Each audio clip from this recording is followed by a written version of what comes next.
നമുക്കിന്നേ വളരെ ടേസ്റ്റി ആയിട്ടുള്ളൊരു കുമ്പളങ്ങ പാൽക്കറി തയ്യാറാക്കിയാലോ. കുമ്പളങ്ങ ഇതുപോലെ കഷ്ണങ്ങളാക്കിയിട്ട് കട്ട് ചെയ്ത് വെച്ചിട്ടുണ്ട്. ഇനി ഇതിലേക്ക് ഒരു ചെറിയ തക്കാളി വട്ടത്തിൽ അരിഞ്ഞത് ഇട്ട് കൊടുക്കുന്നുണ്ട്. 2 പച്ചമുളക് ഇതുപോലെ കട്ട് ചെയ്തത് ഇട്ട് കൊടുക്കുന്നുണ്ട്. ഒരു 6-7 അല്ലി ചെറിയ വെളുത്തുള്ളിയാണ് കേട്ടോ, നീളത്തിൽ കട്ട് ചെയ്ത് ചേർത്ത് കൊടുക്കാം.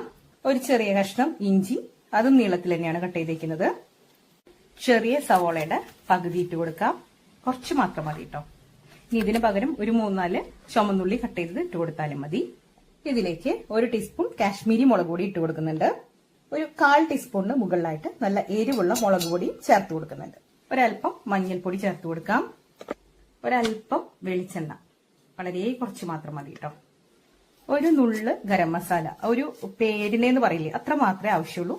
ഇനി ഇത് നമുക്ക് നല്ലതുപോലെ ഒന്ന് തിരുമ്പി യോജിപ്പിക്കാം. നമുക്കിത് നല്ലതുപോലെ ഒന്ന് തിരുമ്പി എടുക്കണം. നമ്മൾ ചേർത്ത പൊടികളും ഉപ്പും ഇഞ്ചി പച്ചമുളക് വേപ്പിലെല്ലാം കൂടെ നല്ലതുപോലെ ഇത് തിരുമ്പി യോജിപ്പിക്കാം. ഇത് നല്ലതുപോലെ നമ്മൾ കണ്ടോ തിരുമ്പി എടുത്തിട്ടുണ്ട്. നമ്മൾ മീൻകറിക്കൊക്കെ എല്ലാം ചേർത്ത് നല്ലതുപോലെ ഒന്ന് തിരുമ്പി വെക്കില്ലേ, അതുപോലെ തന്നെ. ഇനി ഇതിലേക്ക് കുറച്ച് വെള്ളം കൂടെ ചേർത്ത് നമുക്ക് നല്ലതുപോലെ ഒന്ന് വേവിച്ചെടുക്കാം. ഇനി നമുക്കിത് നല്ലതുപോലെ ഒന്ന് വേവിച്ചെടുക്കാം. ഇനി നമുക്കിതിലേക്ക് നല്ല കട്ടി തേങ്ങാപ്പാൽ 1 കപ്പ് വേണം. അതായത് ഞാനിവിടെ എടുത്തേക്കുന്നത് ഒരു തേങ്ങയുടെ പകുതി ചെറുകി വെച്ചിട്ടുണ്ട്.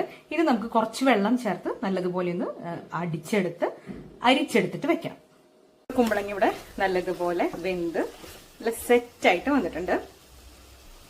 ഇനി നമുക്കിതിലേക്ക് നമ്മൾ അടിച്ചു വെച്ചേക്കുന്ന തേങ്ങാപ്പാലുണ്ടല്ലോ, അത് ഒഴിച്ചു കൊടുക്കാം. ഇനി നമുക്ക് ഇത് നല്ലതുപോലെ ഒന്ന് യോജിപ്പിക്കാം. ഈ സമയത്ത് ഗ്രേവിക്ക് ആവശ്യമായിട്ടുള്ള വെള്ളമോ അല്ലെങ്കിൽ തേങ്ങാപ്പാലൊക്കെ ഈ സമയത്താണ് കേട്ടോ ചേർത്ത് കൊടുക്കേണ്ടത്. ഇനി ഇതൊന്ന് ചെറുതായിട്ട് തിളച്ചോട്ടെ. ഈ സമയത്ത് നമുക്കിതിൽ ഉപ്പ് നോക്കാം, വേണമെങ്കിൽ ആഡ് ചെയ്ത് കൊടുക്കാം. നല്ലതുപോലെ മിക്സ് ചെയ്യാം. ഇനി നമുക്ക് ഇതിലോട്ട് ഉള്ളി കാച്ചി ഒഴിക്കാം. ഇപ്പൊ ഏകദേശം തിളയൊക്കെ വന്നിട്ടുണ്ട്.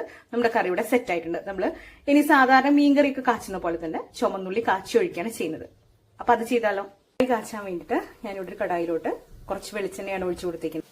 ഇനി നമുക്ക് ഇതിലേക്ക് കട്ട് ചെയ്ത് വെച്ചേക്കുന്ന ഉള്ളി, അതുപോലെ 2 വറ്റൽമുളക്, കുറച്ച് കറിവേപ്പില ഇട്ട് കൊടുക്കാം.